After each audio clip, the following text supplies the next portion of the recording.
Okay जी, आवाज़ आ रही है मेरी। स्टार्ट करते हैं आज की क्लास। और हम जो है वो कर रहे हैं। आवाज़ आ रही है?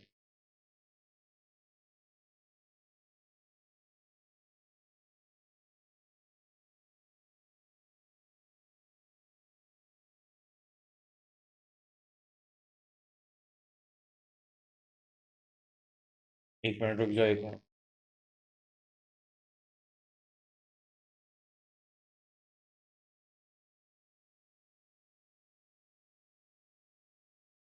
अच्छा, अब आ रही है आवाज़?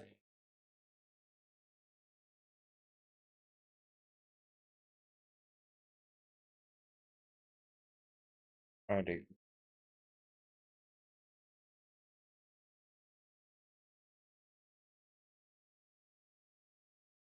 चलिए, I think everything is working. हाँ, वो सारी चीज़ें स्टार्ट कर रहा था। लास्ट क्लास में काइनेमैटिक्स एंड कैलकुलस कर लिया था।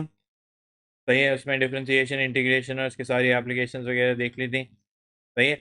अब फोर्सेस का चैप्टर है। सही, फोर्सेस के चैप्टर को मैंने तीन हिस्सों में तोड़ दिया है। फोर्सेस एंड इक्विलिब्रियम है, फिर फोर्सेस एंड रिजल्टेंट्स है, और फिर उसके बाद जो है वो फोर्सेस एंड प्लेन्स है। सही है। सारे एक ही उससे रिलेटेड हैं, उसमें मैं एक ही जैसी बातें कर रहा हूँ, बस ये है कि कॉन्टेक्स्ट बार बार चेंज होता रहेगा। तो मेरा एसी चल रहा है तुम्हारा? ओके। सही है। पहली टाइप ऑफ फोर्स जो है वो क्या है? वेट लिखी हुई है। वेट कैलकुलेट होता है mg। हो जाएगा अभी थोड़ी देर में, इससे फिर बहुत ठंड लगती है फिर सीधा मेरे मुंह पे आता है। सही है। ग्रेविटी को हमेशा 10 लेना है। सही है। तो मास को जब ग्रेविटी से मल्टीप्लाई करेंगे, मास शुड बी इन केजीज, जब ग्रेविटी से मल्टीप्लाई करेंगे तो वेट की फोर्स बन जाएगी। सही है। वेट की फोर्स हमेशा डाउनवर्ड्स होती है। ये एक प्लेन पे इंपॉर्टेंट बात होती है कि अगर कोई ऑब्जेक्ट मैंने प्लेन पे रखा हुआ है तो उसका जो मास होगा वो यूं वर्टिकली डाउनवर्ड्स ही होता है हमेशा। सही है। फिर उसको रिजॉल्व किया जाता है। Will talk about resolution. नहीं, ग्रेविटी m1 में हमेशा 10 लेते हैं। सही है। रिएक्शन फोर्स क्या होती है? Reaction force is a contact force. तो ये कब एक्टिव होती है? जब कोई चीज किसी सरफेस के ऊपर हो। सही है। अगर हॉरिजॉन्टल सरफेस है तो reaction is always perpendicular to the surface, तो रिएक्शन इस तरह आ जाएगा। अगर इंक्लाइंड है तो रिएक्शन जो है वो परपेंडिकुलर टू द सरफेस होगा, फिर से इस तरह आ जाएगा। रिएक्शन आर लिखते हैं रिएक्शन। सही है। वेट वगैरह मैं अभी नहीं बना रहा, वेट जाहिर सी बात है यूं करके बनेगा। सही है। वर्टिकली डाउनवर्ड्स रिएक्शन यूं बनेगा। आगे जाके कुछ क्वेश्चंस हैं जिसमें रिंग्स और रॉड्स हैं। सही है। यूं वर्टिकली एक रॉड लगी हुई है, उसके अराउंड जो है वो एक रिंग स्लाइड हुआ हुआ है। तो इसका जो रिएक्शन फोर्स निकलेगा वो वर्टिकली निकलेगा, यानी यूं करके। सही है।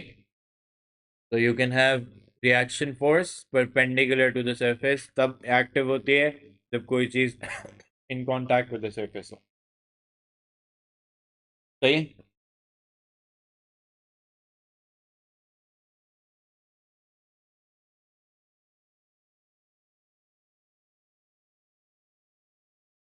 फिर tension. Tension is a tension जो होती है वो फोर्स होती है स्ट्रिंग्स के अंदर या रॉड्स के अंदर। टेंशन की एक इम्पॉर्टेंट बात क्या होती है कि टेंशन जो होती है जब भी ड्रॉ करेंगे आप तो उसको इस तरह ड्रॉ किया जाता है, दो एरोस के साथ। यानी टेंशन जो है वो अपनी डायरेक्शन चेंज कर सकती है। कैसे डिटरमिन करते हैं कि उसकी सही डायरेक्शन क्या है? हम कहते हैं tension always points away from the point of resolution.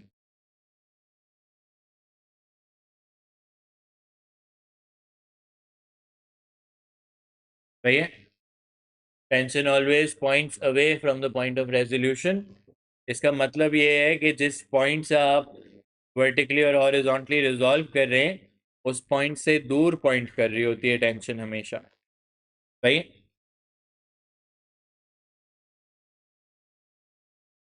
अब ये बात बार बार थोड़ी सी बॉदर भी करेगी कि सर क्यों टेंशन की डायरेक्शन चेंज करें, तो आपने ये चीज़ याद रखनी है। फिर मैं आपको बस वक्त बता दिया करूंगा कि देखो पॉइंट ऑफ रेजोल्यूशन ये है। एक बात जो फिजिक्स में बहुत ज़्यादा एम्फेसाइज शायद आप लोगों के पास नहीं की जाती, वो ये नहीं की जाती कि जब भी आप फोर्सेस के बारे में बात कर रहे होते हैं तो वो किसी एक पॉइंट पे एक्ट कर रही होती हैं। सही है। अगर एक पूरा डायग्राम बना हुआ है जिसमें बहुत सारी फोर्सेस हैं, तो इसका ये मतलब नहीं है कि हर फोर्स जो है वो इस ब्लॉक के ऊपर एक्ट कर रही है। बहुत मतलब फोर्सेस का पूरा अगर डायग्राम बना हुआ है तो ज़रूरी नहीं है कि हर पॉइंट पर हर फोर्स मौजूद हो। सही है। अभी आपको नजर आएगा दो ऑब्जेक्ट बने हुए हैं, चाहे वो आपस में कनेक्टेड भी हों। सही है। तो यहाँ पे अगर कोई फोर्स एक्ट करिए तो उसको इस डायग्राम में इंक्लूड नहीं करोगे, ये होगा अभी भी। हाँ, अभी तुम्हें लग रहा है कि सर बहुत सिंपल सी बात कर रहे हैं, बट मैं तुम्हें अभी क्वेश्चन करके दिखाऊंगा जिसमें कंफ्यूजन बहुत ज़्यादा होती है। सही है। तो tension always points away from the point of resolution. जल्दी से लिखो कासिम।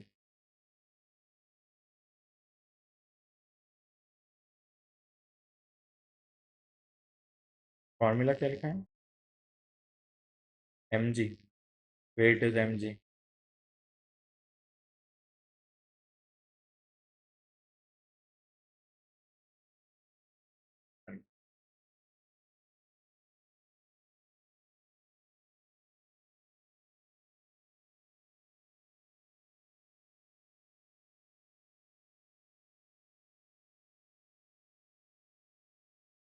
सही, आगे बढ़े। तुम्हें अब तक ठंड लग रही है, तुम्हें देख के मुझे गर्मी लग रही है। हाँ ठंड है। वैसे सुबह थी हल्की सी, बट इस वक्त क्लास के अंदर तो मुझे शदीद गर्मी महसूस हो रही है। चलें आगे। जब भी फोर्सेस होंगी और हमें उनको रिजॉल्व करना होगा तो हम उनको हॉरिजॉन्टल और वर्टिकल कंपोनेंट में रिजॉल्व करेंगे। सही है। अगर प्लेन इंक्लाइंड है तो प्लेन की डायरेक्शन में रिजॉल्व करते हैं। अभी हॉरिजॉन्टल और वर्टिकल की बात हो रही है। सही। हॉरिजॉन्टल उसमें फोर्सेस एक्ट कर रही होंगी, तो जो वर्टिकल कंपोनेंट होता है वो हो जाता है साइन थीटा, एंगल के सामने वाला साइन थीटा और एंगल के साथ वाला कॉस थीटा हो जाता है। सही है। हर फोर्स का एक हॉरिजॉन्टल कंपोनेंट बन जाएगा और एक वर्टिकल कंपोनेंट। सही है। तो ये तो सिंपल सी बात है। Using the diagram find the components, तो ये बन जाएंगे 6 cos 20 और 6 sin 20। सही है। क्या हो गई, तुमने पड़ोसी को किताब क्यों दे दी है? इसलिए क्या बात, लिखते जाओगी साथ साथ।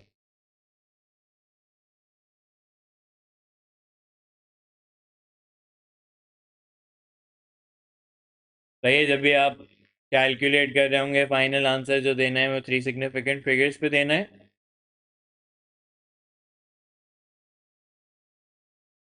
जल्दी से आओ, आगे कुछ बात नहीं। और वर्टिकल कंपोनेंट जो होगा वो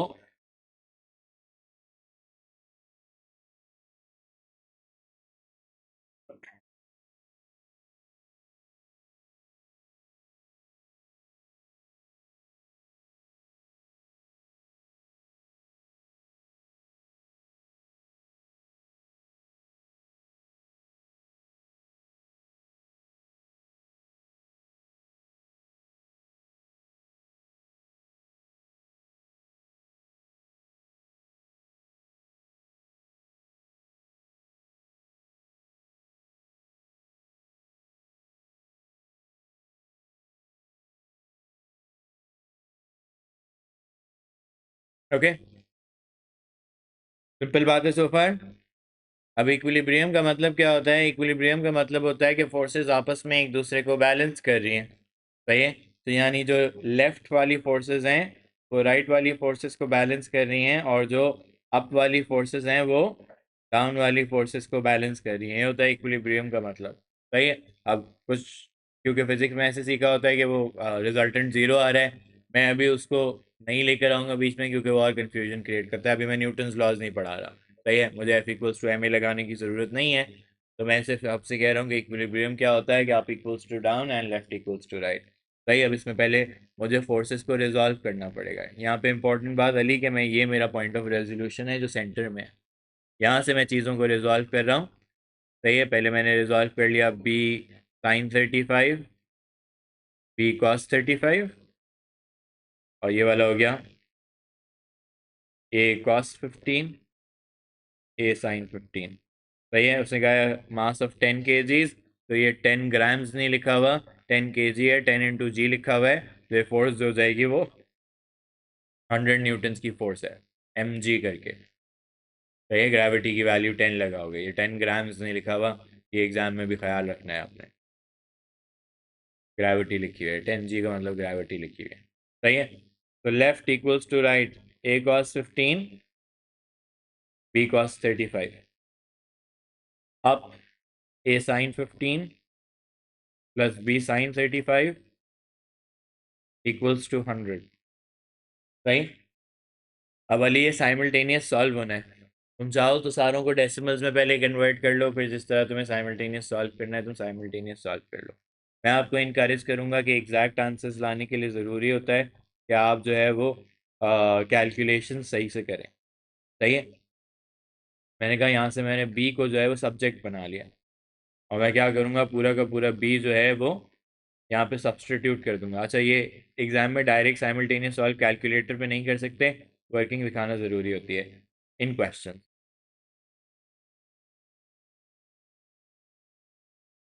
सही है, अब मैं अगर, सॉरी यहाँ पे ए था ना। सही है, यहाँ से अगर मैं अब ए कॉमन ले लूँ, तो क्या सबको ये समझ आता है कि ये बन जाएगा 100 divided by sine 15 plus cos 15 sine 35। क्या ये स्टेप सबको समझ आता है कि मैंने ए को कॉमन लिया और बाकी सारा जो रिमेनिंग था उसको मैं यहाँ पे नीचे डिवाइड में लेकर आ गया। सही है, ये सब मैं क्यों कर रहा हूँ, because I want the most precise possible answer. सही, अब कासिम इसको मैं एज इट इज़ कैलकुलेटर पे लिख लूँगा, कैलकुलेटर फ्रैक्शन तो लिख ही लेता है। सही है, तो मैंने एज इट इज़ कैलकुलेटर पे टाइप करना शुरू किया। कैलकुलेटर जो होना चाहिए वो रेडियंस में होना चाहिए, तो डिग्रीज में होना चाहिए, मेरा रेडियंस में है। पहले इसको चेंज कर लूँ।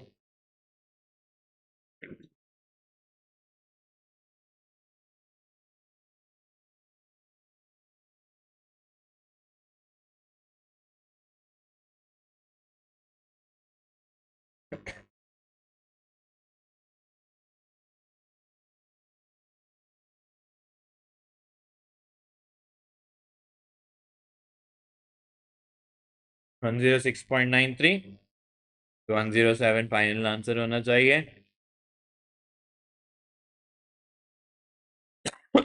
बी जब निकालोगे,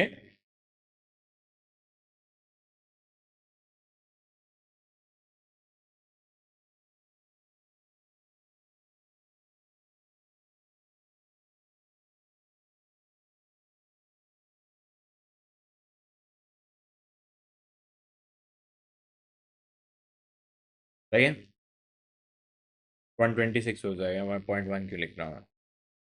ओके, 126 न्यूटन, तो एग्जैक्ट ला के दिखाना ज़रूरी है। सही, वरना राउंडिंग ऑफ एरर्स होंगे, अगर हर पॉइंट पे राउंड ऑफ कर दिया आपने तो 107 की जगह कुछ और हो जाएगा। सही है, ये जैसे ये 126.1 आ रहा था, आपका कुछ और आ जाएगा, 0.4 बन जाए या 0.5 बन जाए, तो गड़बड़ हो सकती है। ये आसान क्वेश्चन है, इसमें मार्क्स लूज नहीं करने, ऐसे ही एग्जाम में भी तुम्हें नजर आएंगे। सही है, आपने अगला वाला खुद करके दिखाना है।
Okay,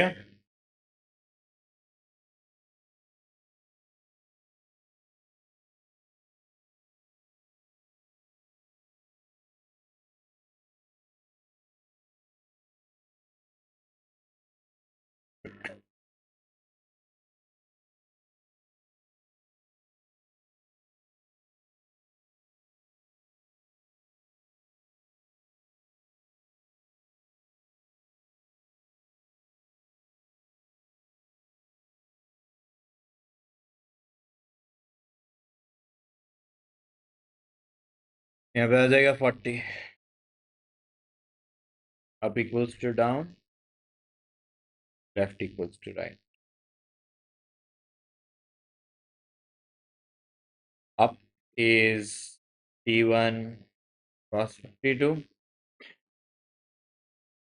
T2 cos 46, down is 40, left is T1 sin 52 and T2 sin 40. यहाँ 46 लिखा है, तो T1 sin 52,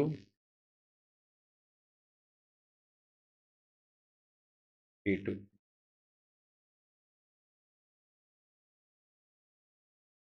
क्या हुआ, तुमने कैलकुलेटर भी बेच दिया क्या आईपैड के साथ? फिर आराम फरमा रहा है अभी घर पे, है ना? पहले भी आराम फरमा रहा था कि काम कर रहे थे तुम उसके साथ? सही बात है कासिम साहब, वी बिलीव यू।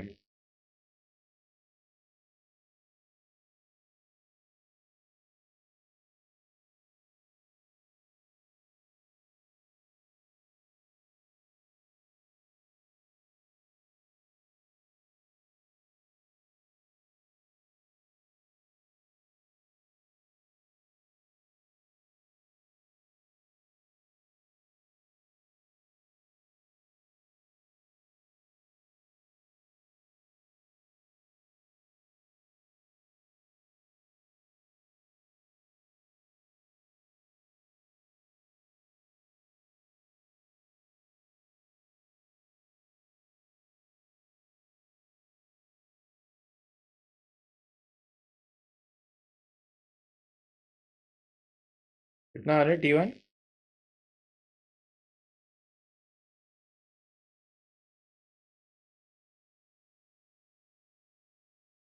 डिग्रीज मैंने बेटा एंगल।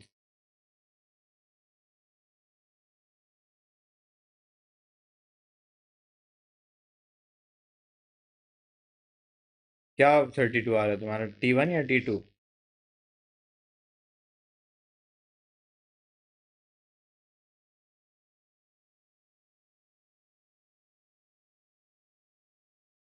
मेरा भी, मेरा मेरा 29.1 नहीं आ रहा।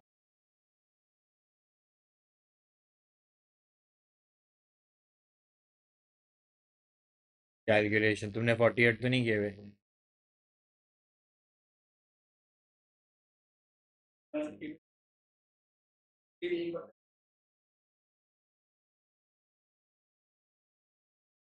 31.8 ना? तुम अपने नंबर्स चेक करो, नंबर्स कुछ गड़बड़ है।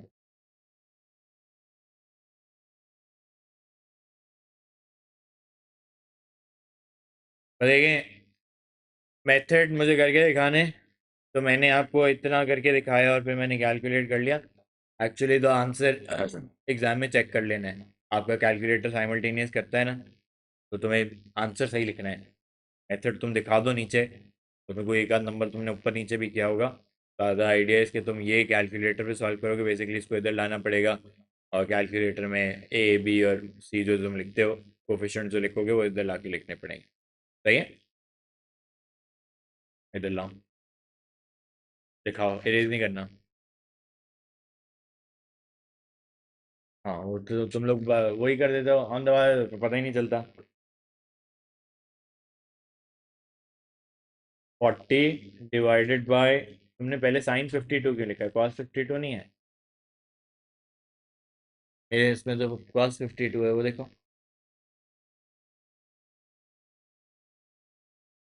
तुम्हारे में साइन आ रहा है क्या?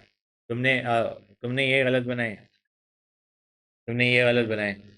एंगल के साथ वाला कॉस होता है और एंगल के सामने वाला साइन होता है, तुमने वर्टिकल को साइन ले लिया और हॉरिजॉन्टल को कॉस ले लिया, ऐसे किया ना।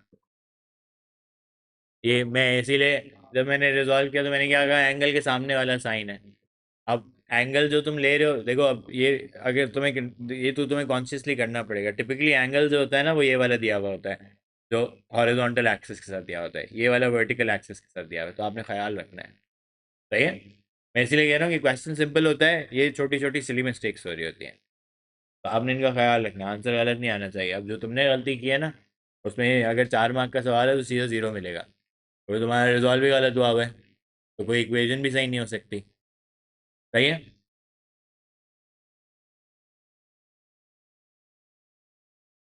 बताते हैं, मैंने लिखा हुआ है। इसीलिए तुम लोगों ने रट्टा लगाया है। नहीं, एंगल के सामने, और ये बार बार होगा कासिम, एंगल के सामने साइन होता है और एंगल के एडजेसेंट कॉस होता है, तो अब बदल लें रट्टा अपना। डिफरेंस M1 और फिजिक्स में यही आ रहा होता है कि भाई ये जब मैथमेटिकल होना शुरू होता है, तो मैं सिर्फ आपको फिजिक्स की बातें नहीं बता रहा, मैं वैसे तो हार्डकोर मैथ की बातें बताऊंगा सारी। सही है, अक्सर अभी आगे जाके होगा जब पुलिस वाले और वो सब क्वेश्चन आएंगे न्यूटन्स लॉज के, उसके पीछे मैं फिजिक्स आपको नहीं बता रहा, मैं सिर्फ आपको मैथ बता रहा हूँ कि सामने मैथ क्या क्या हो रही है। सही है, अलग है ना। अब ये देखें, कोई मुझे बता सकता है इसमें डिफरेंट क्या है? एंगल अननोन छोड़ा है, तो है तो बात वही अभी भी कासिम, लेकिन एंगल को ढूंढने में साइमल्टेनियस का जो सोल्यूशन बनेगा वो थोड़ा सा डिफरेंट बनेगा। फिर से ये देखो कि जब रिजॉल्व होगा तो सामने वाला 8 sin 35 और ये 8 cos 35। सही है, इसी तरह सामने वाला x sin थीटा और एडजेसेंट वाला x cos थीटा, तो up equals to down and left equals to right. Up 15 newton की फोर्स अप है, डाउन में जो है वो आपके पास दो हैं, 8 cos 35 और x cos थीटा। सही है, लेफ्ट में आपके पास 8 sin 35 and x sin theta. सही है, अब सवाल ये है, अली किसको सब्जेक्ट बनाओ, एक्स को या थीटा को? एक्स को बनाना चाहिए, थीटा को बनाने में इन्वर्स लेना पड़ेगा, इन्वर्स में कॉम्प्लिकेशंस क्रिएट हो जाएंगे, तो एक्स को सब्जेक्ट बनाना चाहिए। यहाँ पे बना हुआ है, तो मैंने इसको ऐसे ले लिया। सही है, तो ये बना 15 = 8 cos 35 प्लस एक्स, एक्स जो है वो 8 sin 35 ओवर साइन थीटा है इंटू कॉस थीटा। सही है, तो पहले तो ये 15 - 8 cos 35 हो गया, 8 sin 35 cos theta over sine theta क्या होता है? टैन थीटा नहीं होता, कॉट थीटा होता है, 1/tan थीटा होता है, तो क्या ये बन सकता है 8 sin 35 ओवर tan थीटा? सही है कासिम, सही है।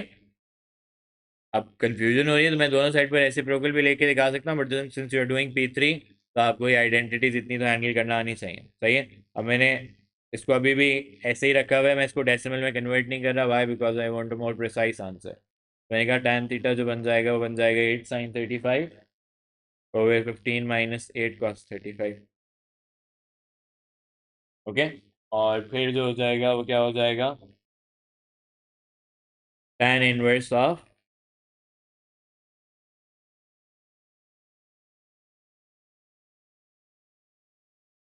कितना बन रहा है 28 और फिर x में लगा दो।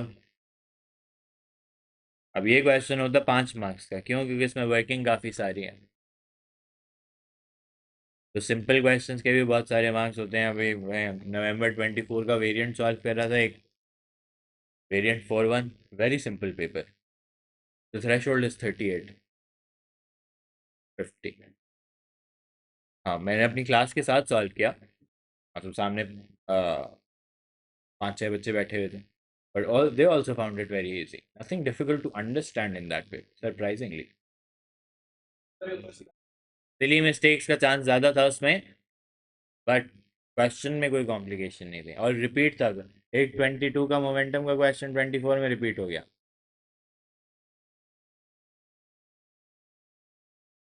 नहीं वो मैंने बच्चों से साथ साथ सॉल्व कराया है। मैं ऑनेस्ट बता रहा हूँ कि मैं भी किसी क्वेश्चन पे रुका नहीं, वरना मुश्किल होता है पेपर, तो मुझे रुक के सोचना पड़ता है थोड़ा सा।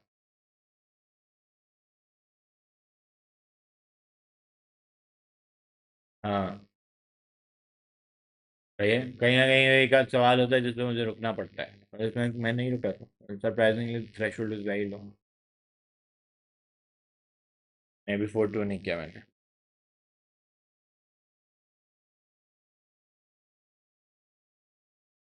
हो सकता है, हो सकता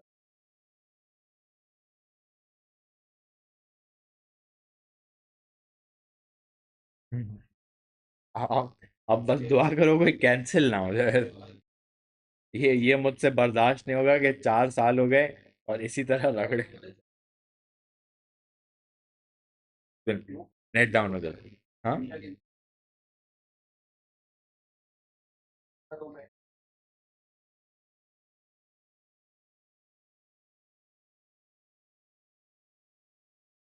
ये 9.6 पे सही।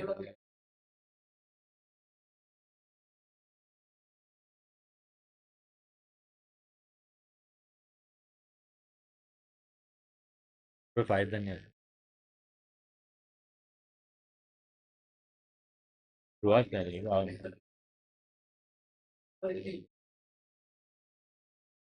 तुम्हें पकड़े जाता।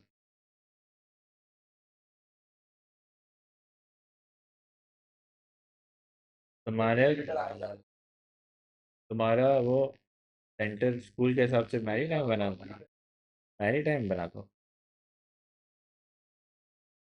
मैरी टाइम स्कूल कैसी है?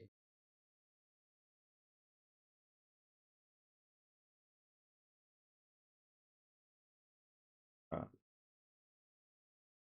चलें, लैमीज थ्योरम। सही है। लैमीज थ्योरम एक लैमीज थ्योरम जो है वो, इसमें एक थ्योरम है जो ऑप्शनल होता है, ये नहीं कि आपने जो है वो हर केस में लैमीज थ्योरम लगाना है, इस पर रिस्ट्रिक्शन भी होती है। और हो गया, हो गया, एक मिनट।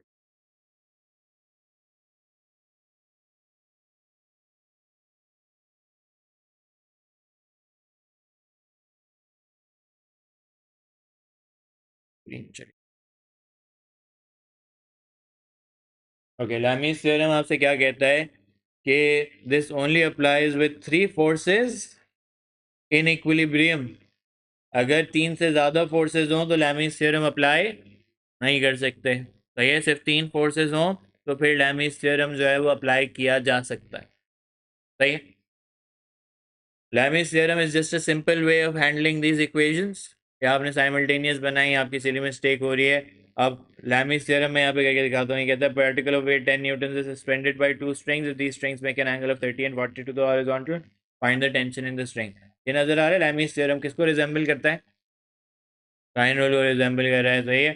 तो ये एक्चुअली डिराइव वहीं से हुआ है कि if I draw these forces in a triangle they are going to create equilibrium. सही है, लेकिन लैमीज थ्योरम आपसे क्या कहता है कि आप क्या करें, आप फोर्स लें, सही, and write the angle behind it. What is the angle behind the 10 Newton force? Behind the force का मतलब है ये वाला एंगल। ये 10 न्यूटन की फोर्स है, इसके पीछे जो एंगल है वो क्या है, कितना बताओगे मुझे? 110। तो यहाँ पे लिख दोगे तुम साइन 110। सही है। इसी तरह टी वन की फोर्स मैंने लिख दी, इसके पीछे एंगल कितना है? इसके पीछे एंगल, इसके पीछे ये एंगल है। बेसिकली बाकी दो फोर्सेस के बीच में कितना एंगल बन रहा है? 40 प्लस,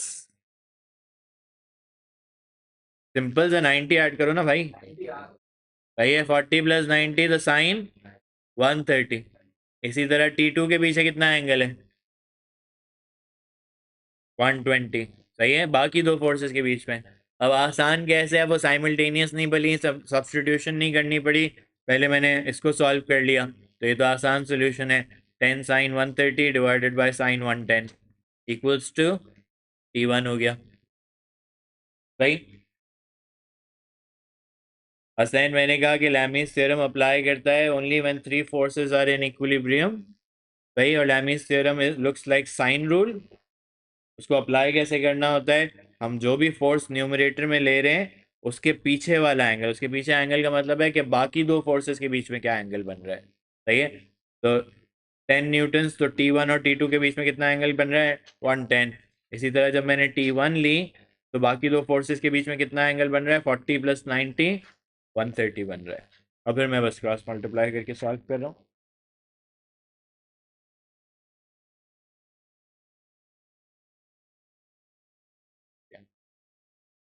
सुना नहीं होगा, 12 बताना।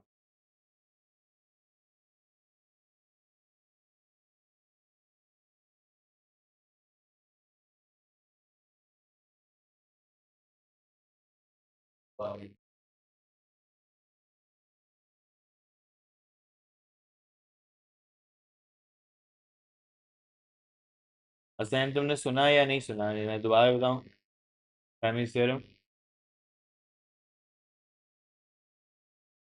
हाँ क्या, दोबारा बताऊं? ओके। अजैन मैंने कहा कि लैमीज थ्योरम जो है वो सिर्फ तब अप्लाई होता है जब तीन फोर्सेस होती हैं इक्विलिब्रियम में। सही है। अब इक्विलिब्रियम में तीन फोर्सेस हैं, तो ये साइन रूल जैसा होता है। इसमें क्या लग रहा होता है कि देखो जो 10 न्यूटन की फोर्स है, अब मैं कह रहा हूँ कि the angle behind it. Angle behind it का मतलब क्या है कि बाकी दो फोर्सेस के बीच में क्या एंगल लग रहा है। तो ये 10 न्यूटन की फोर्स है, बाकी दो फोर्सेस के बीच में 110 का एंगल है।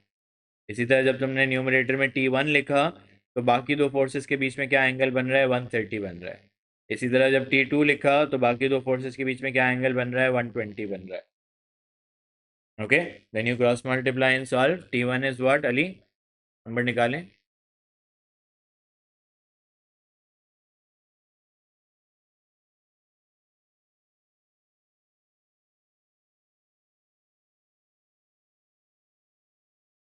8.15 और 9.22। सही है न्यूटन। बट बी अवेयर कि ये सिर्फ तीन फोर्सेस हों इक्विलिब्रियम में हों तभी अप्लाई होता है, इसके अलावा अप्लाई नहीं होता।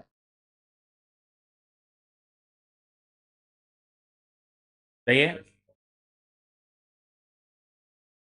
नहीं लगा निकाल। Only for three forces in equilibrium. Lamy's theorem, और Lamy's theorem is just an alternate. आप चाहते इसको नॉर्मल तरीके से सॉल्व करते ही हो जाता solve. Will talk about it, limiting equilibrium अभी बात करेंगे हम।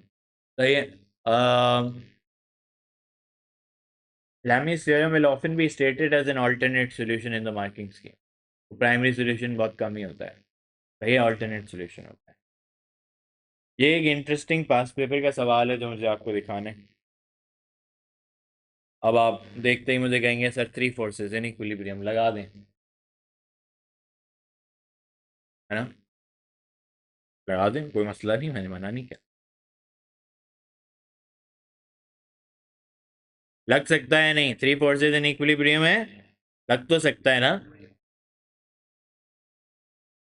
अब एंगल जो है ना वो मिसिंग है, वो साइन 90 प्लस अल्फा हो जाएगा, है ना?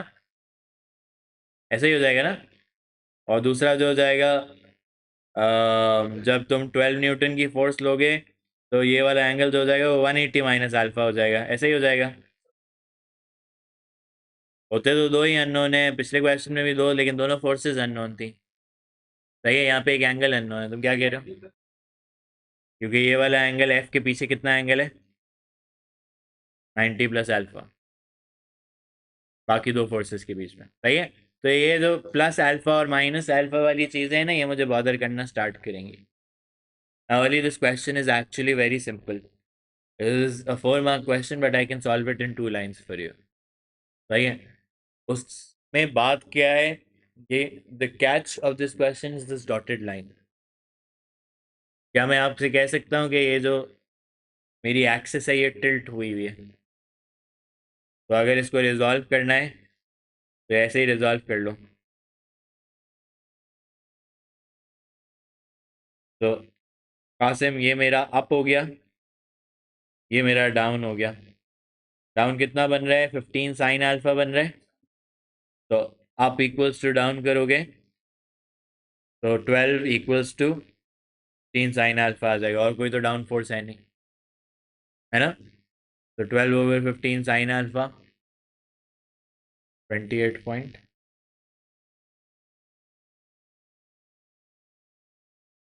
अच्छा वो दूसरा वाला बना है 15 53.1। तो देखो, 2 लाइन सोल्यूशन था एल अल्फा के लिए। और वो वाला तो और भी ज़्यादा सिंपल है। ये ये तुम्हारा राइट हो जाएगा और ये तुम्हारा लेफ्ट हो जाएगा। तो left equals to right, 15 cos 53.1 equals to 9.00। तो 9 ही ले लेते हैं बस। 9.01, सॉरी 006 है ना, 9। सही, 3 सिग्निफिकेंट फिगर्स। तो अब देखें क्वेश्चन कितना सिंपल है। हाँ, तो ये नोटिस करनी है भाई, सटल हिंट थी क्वेश्चन में, ये जो डॉटेड लाइन थी मेरे लिए हिंट थी। अब अगर इस डॉटेड लाइन को मैं कंसिडर ना करूँ ना, तो ये देखो क्वेश्चन को नॉर्मल जब रिजॉल्व करने जाते हैं ना, तो कासिम ये कॉम्प्लिकेटेड ही होता जाता है, बढ़ती जाएगी कॉम्प्लिकेशन। सही है। कुछ लोग ये एफ को रिजॉल्व करने जाते हैं, वो कहते हैं सर ये वाला एंगल भी कुछ होगा, इस एंगल को कुछ किसी तरह करके निकालते हैं, फिर इसको रिजॉल्व करना स्टार्ट करते हैं। द आइडिया इज कि यू डोंट दिस रेजोल्यूशन जब प्लेन में भी होती है, तुम्हें प्लेन्स पे भी पता होगा, तुमने फिजिक्स में थोड़ा बहुत देखा होगा कि प्लेन्स पे भी जब वेट को रिजॉल्व किया जाता है तो in the direction of the plane resolve किया जाता है। भाई ये perpendicular and parallel to the plane, तो आप ये इमेजिन कर लेंगे भाई ये प्लेन बनी हुई है।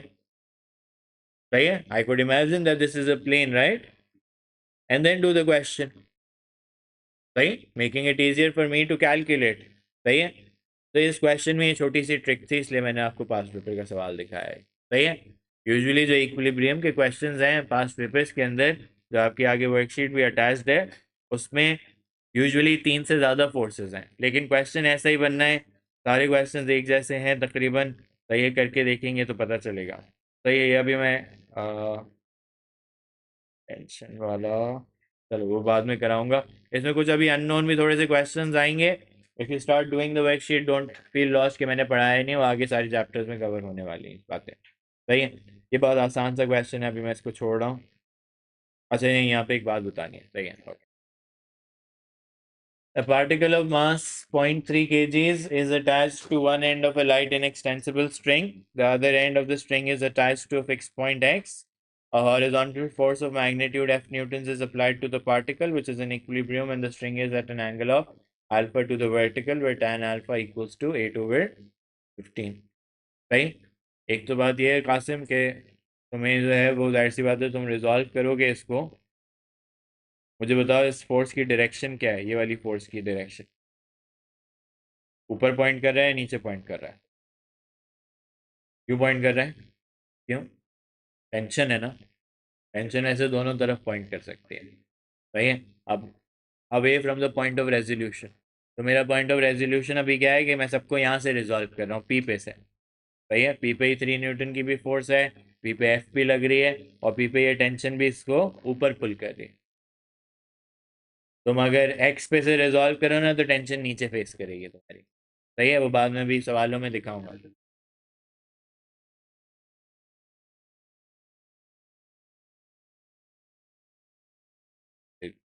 अगर मैं ये रिवर्स कर दूं फिर,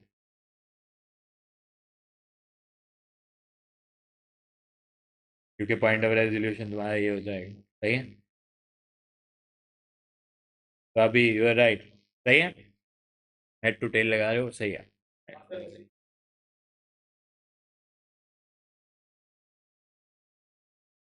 तो देखो, तुम अपना पॉइंट ऑफ रेजोल्यूशन, तुम्हारा जिस तरह कि कासिम सोच रहे हैं ना कि मेरा सर स्टार्टिंग पॉइंट ये वाला था और मैं लेफ्ट किया और फिर ऊपर गया। सही है, तो जहाँ से स्टार्ट करोगे और जहाँ पे एंड करोगे पॉइंट टेंशन उस तरफ पॉइंट करेगी।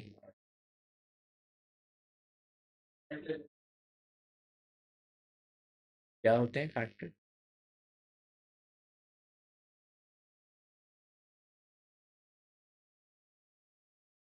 ये देखो, ये टेंशन जो है वो इन दोनों का रिजल्ट है।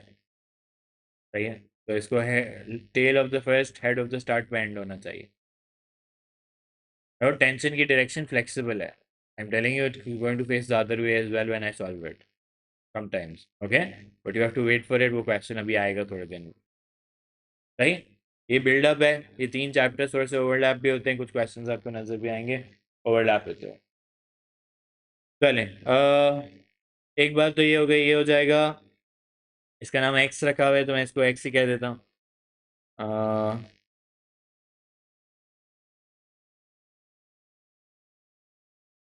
तो this is x sine alpha and x cos alpha. The question is, do you have alpha? tan alpha दिया हुआ है, तो क्या करोगे तुम?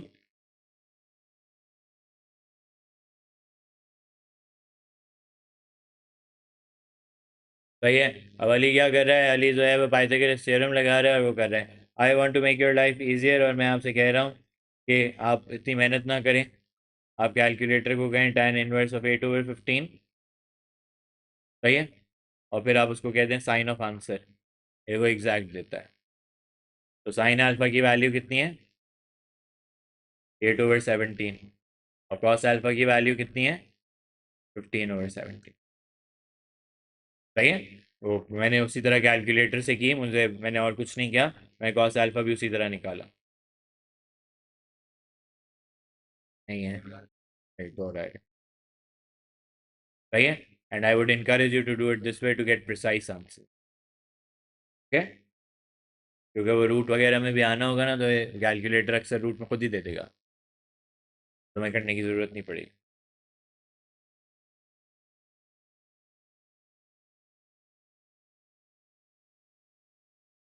तो up equals to down, left equals to right. Up x cos alpha, down is 3, so x 15/17,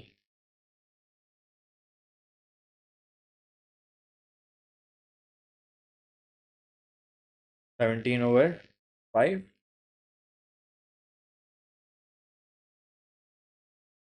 check करो जरा, क्या लेफ्ट एंड राइट?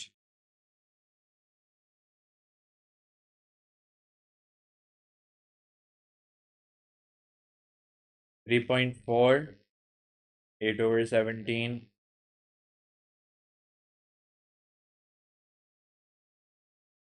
8/5, 1.6। सही, तो 4 मार्क का देखें, आसान सवाल। मुश्किल कहाँ पे होती है? टेंशन का रिजॉल्व सही करने में। सही है, भाई मैं बता रहा हूँ, इजी सवाल भी होते हैं पेपर में। 50 में से मैं ये डेफिनेटली गारंटी कर सकता हूँ कि 20-22 जो होते हैं वो इजी मार्क्स होते हैं, जिसमें वही यही रिपीट हुई हुई चीज़ें आ रही होंगी बार बार।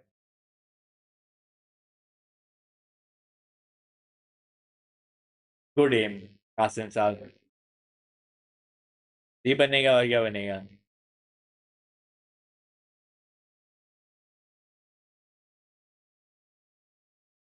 मीडियोक्रिटी जो है ना वो फॉर्म का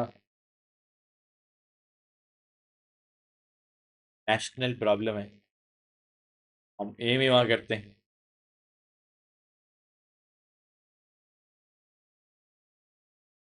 अभी चले जाओ, एग्जाम देने की क्या जरूरत।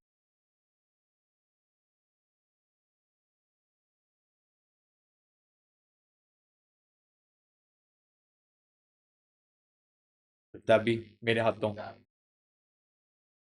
ना।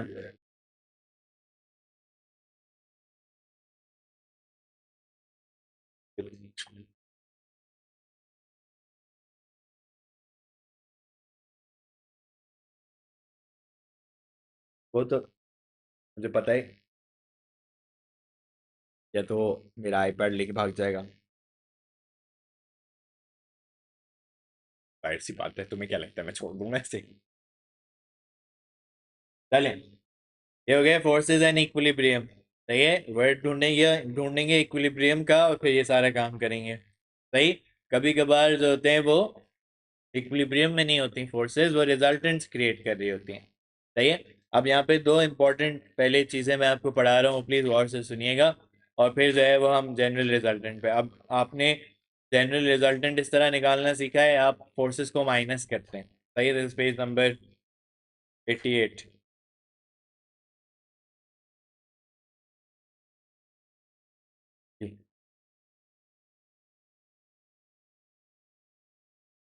लेकिन मैं देखता हूँ शायद हमारी फिजिक्स की क्लास होती है इसके बाद में।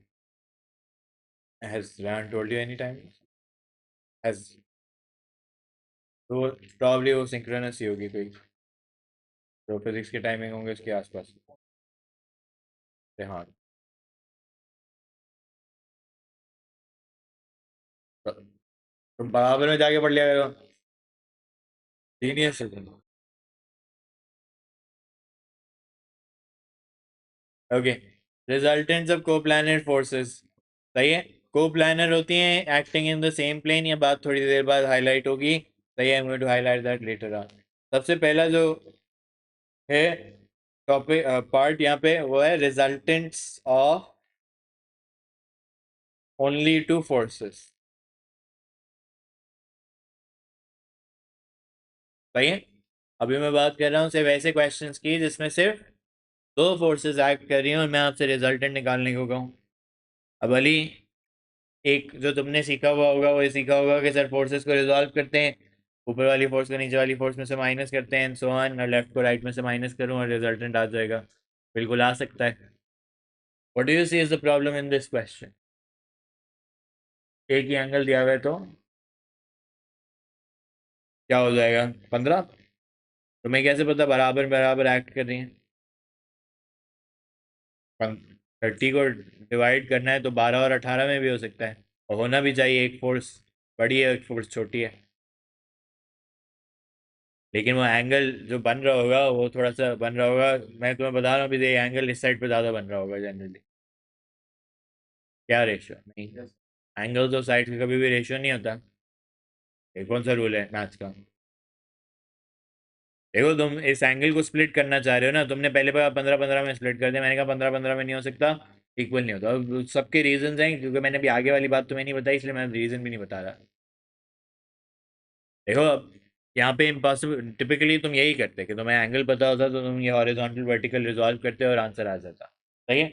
अभी मैं तुम्हें ये कह रहा हूँ कि अ, अभी जो है वो टू फोर्सेस है ना सिर्फ, तो टू फोर्सेस इन इक्विलिब्रियम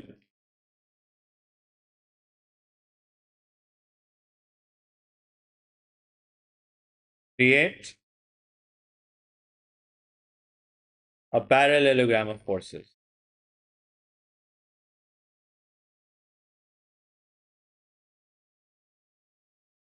भैया, two forces in equilibrium create a parallelogram of forces. Parallelogram किस तरह बन रहा होता है? ये उसी तरह बन रहा होता है कासिम, जिस तरह अभी तुम head to tail rule imagine कर रहे थे ना। अब तुम्हें मुझे नहीं पता तुमने फिजिक्स में ये देखा है या नहीं देखा, बट दो फोर्सेस अगर किसी पॉइंट पे एक्ट इस तरह कर रही हो तो उनका रिजल्टेंट जो होता है वो यहाँ मिडिल में से निकलता है, और वो क्या बनाता है? वो एक पैरेललोग्राम बना रहा होता है। सही है, आता है।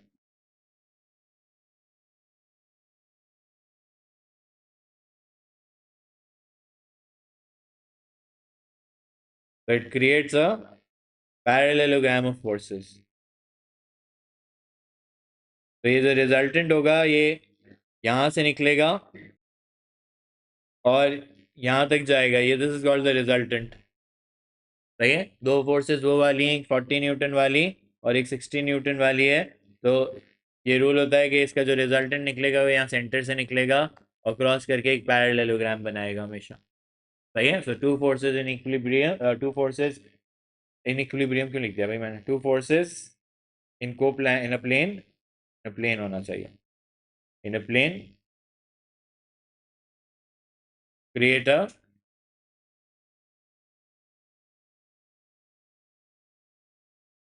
सही। अब सवाल ये है कि इस रिजल्टेंट को ढूंढना है और इसकी डायरेक्शन भी बतानी है। भाई इस रिजल्टेंट को ढूंढना है और इसकी डायरेक्शन भी बतानी है, तो पहले तो इस साइड की लेंथ ढूंढनी है। कासिम ये तो बात समझ आ रही होगी कि सर ये वाली भी 40 न्यूटन की फोर्स है और वो 60 न्यूटन की है, सेम साइड होगी ना। वो एंगल पूरा 30 डिग्रीज था।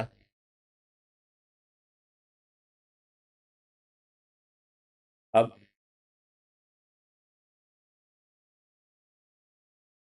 पैरेललोग्राम में 90 कैसे हो सकता है ये, पैरेललोग्राम में 90 कैसे हो सकता है, रेक्टेंगल बन जाएगा। कितना है लेकिन ये Ali, that's the question. What do you know about, 180 तो पूरा होता है ना। What do you know about adjacent angles in a parallelogram, एक तो बात ये पता होगी कि ये 30 है तो सामने वाला भी 30 होगा, तो वैसे तो 360 में से सब ट्रैक करके डिवाइड बाई 2 कर सकते हो। लेकिन adjacent properties, adjacent angles in a parallelogram और सप्लीमेंट्री, ये 150 हो जाएगा भाई 180 में से माइनस करके। ये जी जो तुम जी ढूंढ रहे हो ना वो यहाँ पे बन रहा है, बहुत सारे बन रहे होंगे अभी तो, ये भी बन रहा होगा लेकिन ये छोटे एंगल्स के लिए बन रहा है। अगर तुम्हें इस 30 को यूज़ करना है तो ऐसे बन रहा है, ये 30 है और बराबर वाला क्या हो जाएगा 180 माइनस 30। लेकिन adjacent angles in a parallelogram are supplementary, ये याद होनी चाहिए, ओ लेवल मैथ की प्रॉपर्टीज है।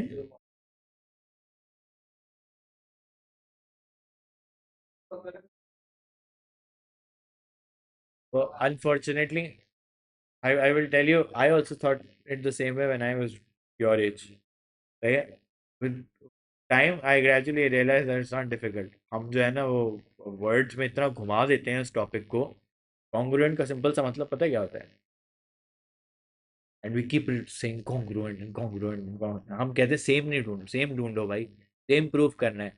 और सेम प्रूव करने के चार तरीके हैं, साइड एंगल साइड कर दो, साइड साइड साइड कर दो, सही है। तो बस ये चार, चार में से कोई एक ढूंढ लो। तो मैं तुम्हें बता रहा हूँ कि sometimes we unnecessarily complicate things when we are explaining it to children. पढ़ने का, मैं तुम्हें बता रहा हूँ, मैं भी ग्रेजुएशन के बाद भी मुझे यही लगता था कि कॉन्ग्रुएंट है, जब मैंने पढ़ाना शुरू किया and I try to simplify things, तब मुझे रियलाइज हुआ कि कॉन्ग्रुएंट का वर्ड अगर मैं सेम से रिप्लेस कर दूँ ना तो उस चैप्टर को पढ़ाना बहुत आसान हो जाता है, बहुत आसान हो जाता है। और सिमिलर का मतलब साइज डिफरेंट है, शेप सेम है, सिंपल बात याद रखनी है आपने। आप बार बार सिमिलर है कॉन्ग्रुएंट है, सिमिलर है कॉन्ग्रुएंट है करते रहें तो वो टॉपिक्स होता है और फिर वो कहते हैं नहीं वो प्रॉपर्टी लगाओ ऐसे ऐसे, it's not a property, it's a process, तरीका है प्रूफ करने का। ये तो तुम यही कहते रहोगे, अब यूट्यूब पे पढ़े ना। चलें रिजल्टेंट निकालने हैं, सही है।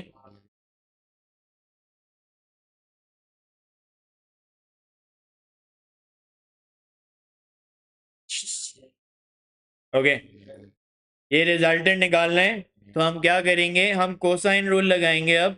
सही है, हम कहेंगे, अगर आपको कोसाइन रूल याद हो तो वो ये होता है, हाँ तो मैंने ये नहीं बताया कि एंगल क्या लूंगा, तो ये बनेगा R square equals to 60 square plus 40 square minus 2 40 60 cos of 150। सही है। ये two forces in equilibrium, two forces के रिजल्टेंट्स वाला जो सवाल है ना, बहुत रेयर है, but in the recent past papers I have seen one. इसलिए मैंने इसको लेक्चर के अंदर स्पेसिफिकली एम्फोसाइज करना शुरू कर दिया है कि भाई आ सकता है।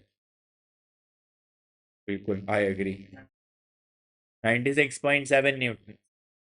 ओके, फिर असल सवाल ये है कि उसकी डायरेक्शन भी बतानी है। अब उसकी डायरेक्शन कैसे बताएंगे? कोई एक एंगल जो है वो मुझे बताना पड़ेगा कि इस एंगल के हिसाब से क्या बन रहा है। सही है। अच्छा, अब कौन सा वाला एंगल बताऊं, ये मेरी चॉइस है। मुझे ये लगता है कासिम, मैं अगर आपको ये वाला एंगल बता दूं, सही है, तो I can explain the direction to you then. तो मैं ये वाला एंगल निकालने जाता हूँ। उसके लिए मुझे साइन रूल लगाना पड़ेगा, साइन थीटा ओवर 40। सही है, इसमें साइन रूल और कोसाइन रूल लग रहा होगा। और sine 150 over R, which is 96.7 okay. तो ये जो साइन थीटा बनेगा, साइन इनवर्स ऑफ 40 साइन 150,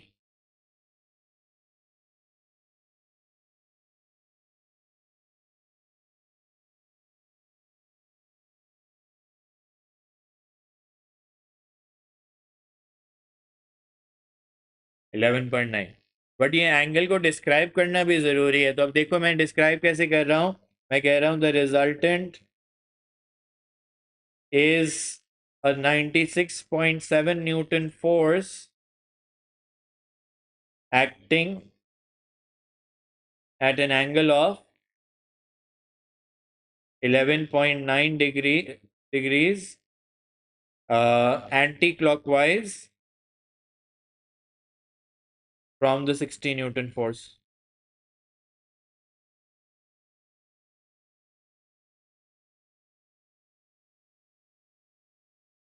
ये एक्सप्लेनेशन, एक वाली एक्सप्लेनेशन समझ आई कि मैंने वो एंगल निकाला और मैंने बताया कि इस एंगल को कहाँ पे ऑपरेट करवाओ, anti clockwise from the 60 Newton force act करवाओ, तब रिजल्टेंट पे पहुंचोगे। अब कासिम तुम चाहते तो इसको बताने के बहुत सारे तरीके थे। तुम मुझे क्या कह सकते थे? तुमने बराबर वाला एंगल निकाला, तुमने कहा 18.1 आ रहा है सर। मैं कहना चाह रहा हूँ कि the resultant is 96.7 Newton force acting at an angle of 18.1 degrees clockwise from the 40 Newton force. तुमने कहा नहीं, मैं बेयरिंग बताना चाहता हूँ जो मैंने ओ लेवल मैथ में सीखी है। तुम बेयरिंग निकाल के बता दो, कोई मसला नहीं है।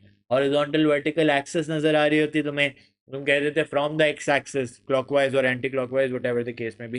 यहाँ पे एक्स एक्सिस में बना नहीं सकता, इसलिए मैंने किया नहीं है। जहाज, जहाज। सही है, आती हैं।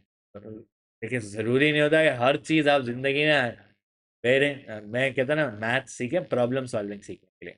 आपको दिमाग चलना चाहिए कि भाई अगर ये अननोन है तीन चीज़ें, तो मैं कैसे ढूंढूंगा।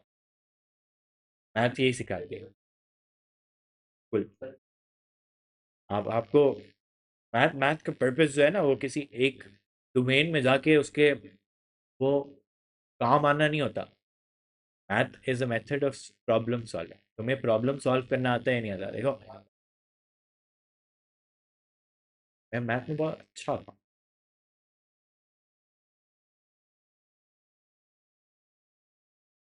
ये मैं भी जवाब देता हूँ क्या? सही है। बट आज की क्लास हम यहाँ तक रोकेंगे। सही है, और बाकी जो है वो हम नेक्स्ट क्लास में कंटिन्यू करेंगे।